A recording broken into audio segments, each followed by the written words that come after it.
Surakarta atau juga dikenal sebagai Solo, merupakan salah satu daerah yang berada di Provinsi Jawa Tengah, yang dikenal dengan slogan berseri, bersih, sehat, rapi, dan indah.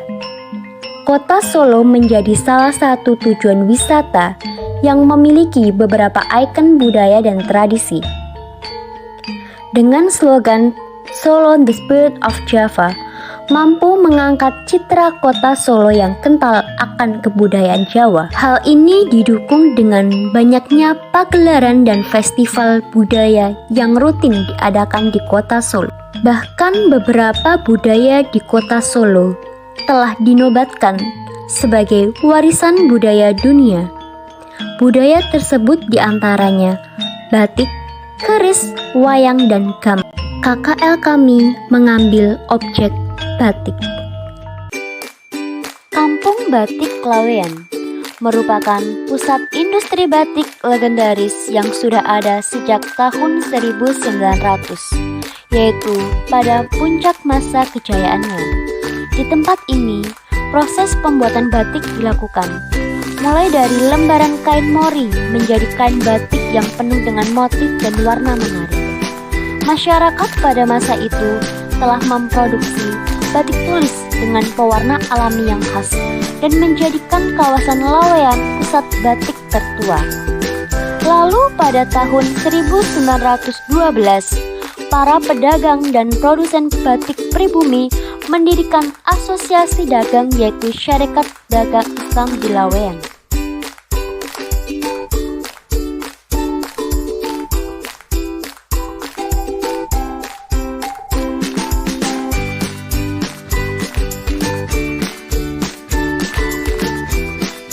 Kami, Universitas Muhammadiyah Surakarta, Program Studi PGSD, ingin memperdalam batik Laweyan melalui kegiatan kuliah kerja lapangan.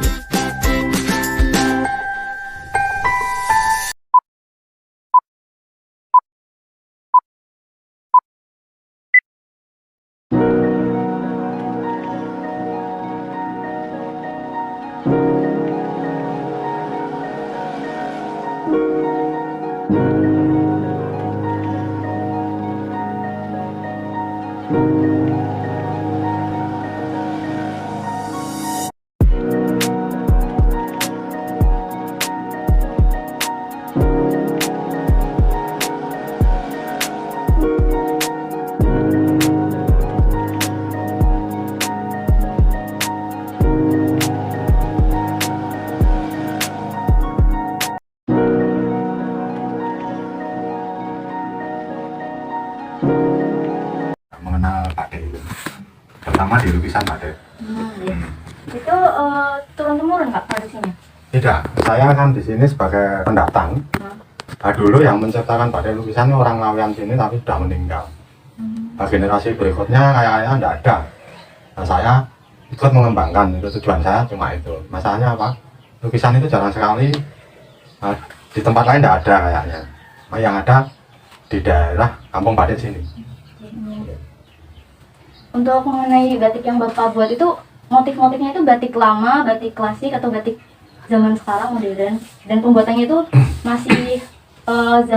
masih produksinya itu udah pakai cetak atau masih pakai tradisi yang lama?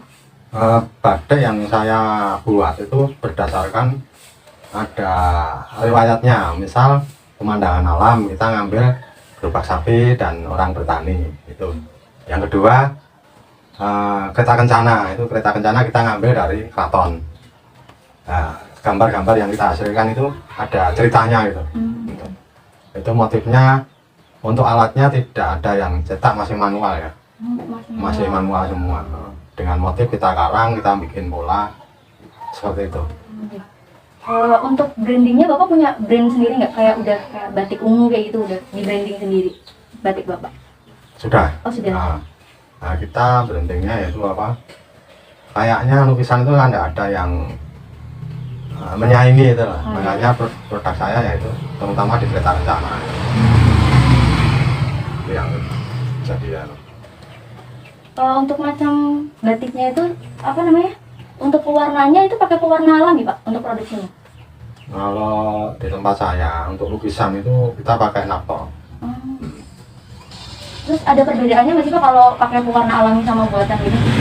Kalau alam untuk lukisan kita pakai warna alam itu kayaknya ya tidak jadi, tidak, tidak bisa yang seperti kita harapkan. Itu ya pasnya, nah seperti itu pakai naptol. Dulu memang bikinnya seperti itu. Nah, untuk pakai rem asal itu ya jadi, tapi kan tidak bisa apa ya, kombinasinya kurang bagus. Untuk harga batik di pasaran, menurut Bapak mahal apa maksudnya dalam kenaikan dari waktu ke waktu itu udah mengalami kenaikan apa stuck di situ Pak? Tetap di situ? Kita harganya? berdasar dengan harga kain. Kalau harga kain naik, dengan harga obat naik, kita jualnya ya naik. Tidak mengikuti apa ya, pasar tidak. Ya kita dengan kenaikan harga bahan baku naik, ya kita ikut naik gitu. Tidak ada patokannya itu loh. Bisa mau dijual berapa di pasaran itu kayaknya tidak ada. Baik Pak, kalau gitu terima kasih. Ya. Jadi dilanjutkan sama teman. Silakan.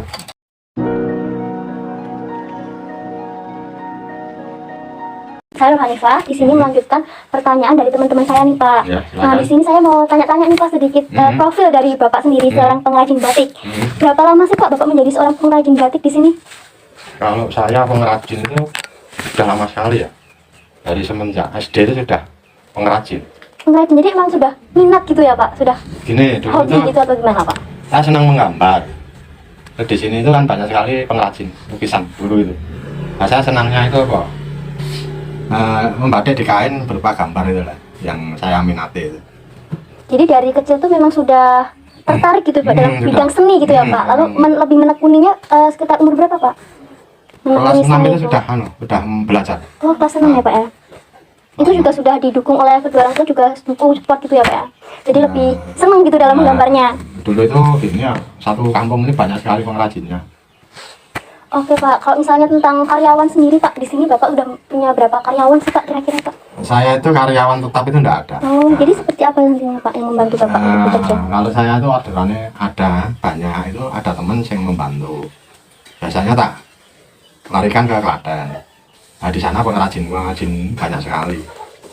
Jadi dibantu teman gitu ya Pak ya? Dibantu. Oh ya Pak, dalam pembuatan batiknya sendiri tuh kira-kira membutuhkan berapa waktu sih Pak?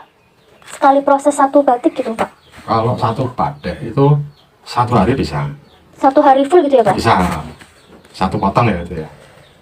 Biasanya saya proses itu, saya nunggu 1 minggu. Terkumpul berapa baru saya proses. Masalahnya apa? Nanti kalau satu kita proses, obatnya itu hitungannya malah rugi. Misal kita satu potong katakan 10.000 ya, untuk satu potong 1 hari, satu tok. Misal kalau kita sudah terkumpul 20 potong, nanti harga obat itu tidak sampai 10.000. Kan kita bikinnya banyak. Bikinnya langsung banyak gitu ya Pak ya? Ya, harus terkumpul dulu. Kalau motif batik yang diproduksi di sini tuh apa saja sih Pak? Motif batik yang diproduksi? Wayang bulat, wayang orang, Nasrani, kaligrafi. Nah itu. Wayang orang itu ya meliputi banyak sekali ya ceritanya. Kereta kencana, ada wayang orang. Yang di sini ya Pak ya? Pemandangan. Kalau kira-kira yang paling atas itu tuh berapa waktunya itu Pak? Itu kayaknya besar sekali dan sepertinya sedikit rumit itu Pak. Itu kalau nyantingnya 1 hari selesai. Oh, 1 hari selesai. Tapi biasanya tidak langsung tak proses gitu kan. Tak kumpulkan dulu. Oh, dikumpulkan dulu gitu ya Pak ya? Nanti kalau sudah 1 minggu dapat 20, baru kita proses. Gitu. Kalau pembeli tuh lebih tertarik atau lebih sering tuh memilih motif yang mana sih Pak? Pembeli itu ya kita nebak sulit. Kadang dia selera dengan yang dilihat langsung dibeli. Jadi nggak tentu gitu ya Pak ya? Tidak tentu. Tadi ada kesini, tadi dari Jawa Timur pagi tadi. Dia lihat kereta rencana yang kemarin tak dibeli. Jadi dia melihat dari penglihatannya orang itu gambar bagus itu. Memang benar kan ya apa adanya. Tapi dia bisa melihat wah ini apa cerah gitu loh. Bagus gitu ya Pak, seninya bagus gitu ya Pak ya, dilihat itu enak. Oh ya Pak, kalau dari konsumen sendiri itu kebanyakan dari kalangan apa sih Pak? Ya menengah ke atas. Menengah ke atas itu ya Pak ya. Kalau misalnya mungkin masyarakat sekitar sini kayak remaja-remajanya itu pada suka nggak sih Pak? Dia suka, tapi remaja-remaja sini kan kebanyakan tidak dibatik. Oh, tidak dibatik ya Pak ya, tapi di bidang lain gitu ya Pak ya? Yang orang tua kadang ambil tempat saya gitu lah. Oh ya Pak, kalau misalnya boleh tahu nih Pak, konsumen tuh biasanya membelinya tuh dalam bentuk per pieces, per biji gitu atau langsung borongan gitu sih Pak?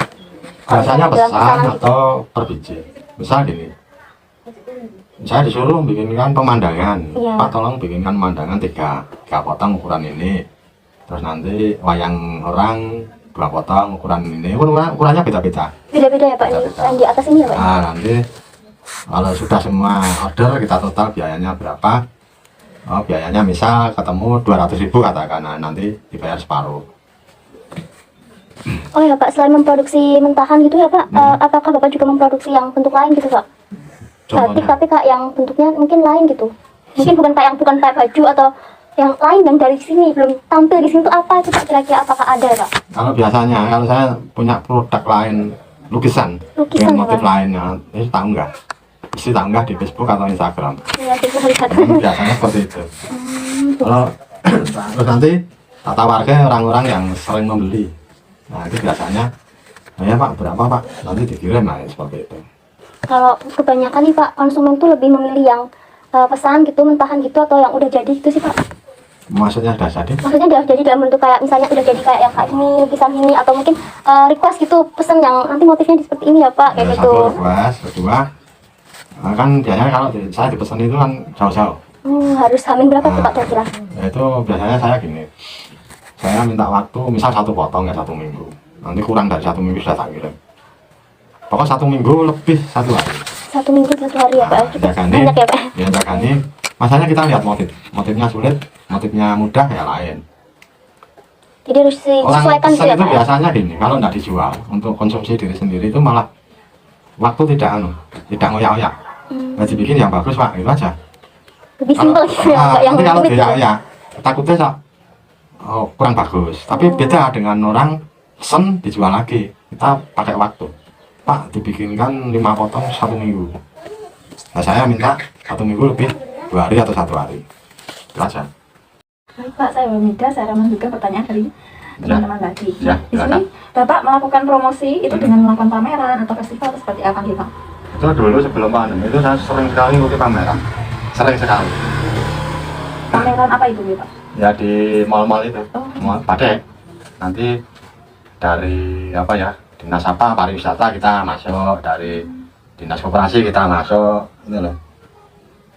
Nah sekarang pandemi itu kan kayaknya pameran itu terbatas sekali. Oh, gitu. Ya ada terbatas, tapi saya kurang minatnya itu gini. Pameran pandemi itu kan tidak full orang masuk. Nah itu lebih bagus saya tidak ikut dulu. Kalau nanti sudah lancar, orang bebas masuk keluar itu baru ikut saya. Iya Pak. Ya. Kalau motif batik saat ini tuh apa ya Pak yang sering diminati oleh masyarakat seperti itu? Sekarang itu banyak sekali, nggak bisa disebutkan satu persatu. Oh yang penting gini, ada coraknya, itu dari batik, dia senang dibeli, seperti itu.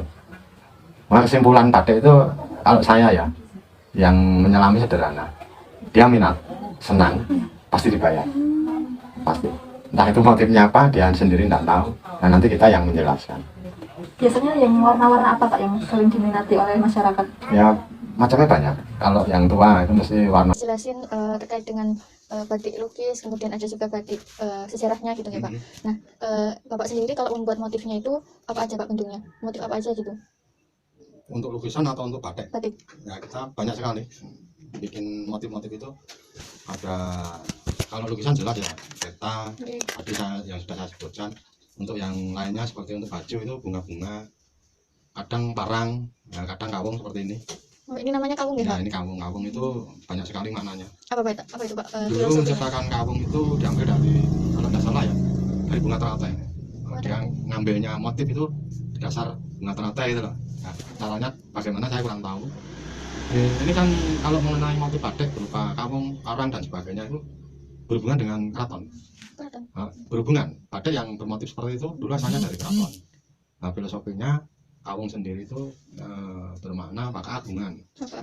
Agungan ya seperti keagungan. Nah itu dipakai orang-orang tertentu, tidak sembarangan bisa pakai, terutama kerabat dekat keraton atau prajurit garis depan. Prajurit keraton yang garis depan itu biasanya makanya kawung. Tidak sembarangan harus warga pakai kawung, tidak boleh gitu. Dulu ya zaman dulu. Sekarang banyak sekali ya, motif-motif badai itu banyak sekali. Di HP ada, jadi kan buka ada motif-motif badai zaman keraton itu apa, mesti keluar. Oh, ini keluar. Iya, banyak banget. Banyak sekali ya. Sekarang kamu apa istilahnya mau ngambil fotonya tuh sulit. Sulit masalahnya orang kok sudah tidak punya, sudah dijual dengan harga mahal tadi. Gitu. Kalau ini Pak, untuk batik kawung sendiri itu kenapa sih keraton dulu tuh makainya pakai batik kawung ini? Untuk beberapa orang yang tingkatan itu dari kerabat dekat keraton kan banyak sekali. Iya. Nah, itu mungkin Solo ada 100, mungkin ya zaman dulu 100 orang, nggak nanti pasukan yang terdepan itu berapa, itu kawung semua. Ya. Oh, berarti kayak seragaman gitu Pak? Seragaman, sekarang masih. Jadi Masih kan kalau sekarang? di Jogja, yang masih tampil seperti itu Jogja. Jogja itu tiap apa, bulan apa itu saya nggak tahu, kurang-kurang. Masalah saya ke sana pas ada acara, ke sana nggak ada itu lah. Itu mesti prajurit pakai kawung semua, pakai tombak itu lah. Nah nanti di belakang prajurit kerabat tadi, kerabat terdekat itu ada pangkatnya. Kalau di sini kan tentara itu ada jenderal, ada itu lah, sampai ke bawah. Boleh minjem batiknya Pak? Berarti ciri khas dari batik kawung itu sendiri ini ya Pak, bunga melati ya Pak ya? Bukan. Bukan. Ini kalau Tapi- saya kotak-kotaknya ini. Oh, yang ini. Ngotak-ngotak ini. Nah, tinggal ngotaknya itu nontonnya jejak atau miring. Kalau miring marang, Marang. kalau jejak ya biasa. Nanti ada kemungkinan untuk dijual secara online buatan Pak? Kalau online itu ya sama saja, itu kita masang, kita ya cuma orang bertanya. Tapi untuk pembelinya sendiri belum ada sih Pak. Belum. Saya kalau gini ya, saya kan di Facebook itu cuma mengetahui saja toh. Mengetahui orang-orang bahwa saya punya produk seperti ini lah, nanti dia tahu dari nomor itu langsung ke sini gitu lah, atau saya di WA. Nah tahunya dari mana ini, misal Jawa Timur atau Jawa Barat, atau saya lihat ini Pak, seperti itu. Cuma Facebook dan Instagram itu untuk iklan aja kalau saya. Nah, saya pasang di mana-mana kan sering ditipu kan. Makanya di Shopee, di saya kurang anu. Untuk kisaran harga batiknya sendiri Pak, itu kisaran berapa? Ya tinggal ukuran. Ukuran itu yang paling murah 50 atau 25, yang mahal sampai 3 juta. Kalau untuk produk jadi seperti baju itu pinten? Baju niku sekitar 250. Itu batik tulis ya Pak? Udah semua. Udah semua. Untuk penentuan harganya sendiri itu tergantung apanya Pak? Nah, tinggal tingkat kesulitannya motif. Kalau motifnya sulit kan ya lama pengerjaannya. Motifnya mudah, waktunya ya singkat. Untuk bahannya sendiri mempengaruhi Pak? Ya kebanyakan orang pesan itu banyak yang bagus, tapi lukisan sudah banyak tertentu, cuma satu bahannya. Untuk baju ada 3 macam bahan, tinggal pilih yang mana gitu. Yang paling bagus untuk baju bahannya apa Pak? Ya sutra itu biasanya, sutra itu kan mahal.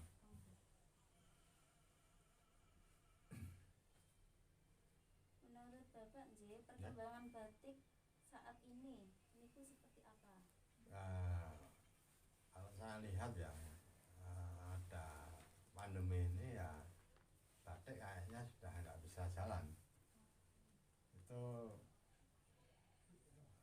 yang besar-besar masih ekspor masih, tapi yang kecil-kecil seperti saya itu ya kayaknya sulit. Nah, sulit apa? Maksudnya gini, kemarin itu PPKM sudah apa, dari pusat sudah normal ya, tapi di wilayah ada. Nah itu loh. Nah, seperti yang virusnya agak naik mesti di PPKM, tapi tingkatannya kan tidak seketat ya. Tapi dengan adanya PPKM itu ya sulit orang masuk, mau bertamu berkunjung dia takut, wilayah yang kono pas yang kena aku harus dolan tono gitu lah.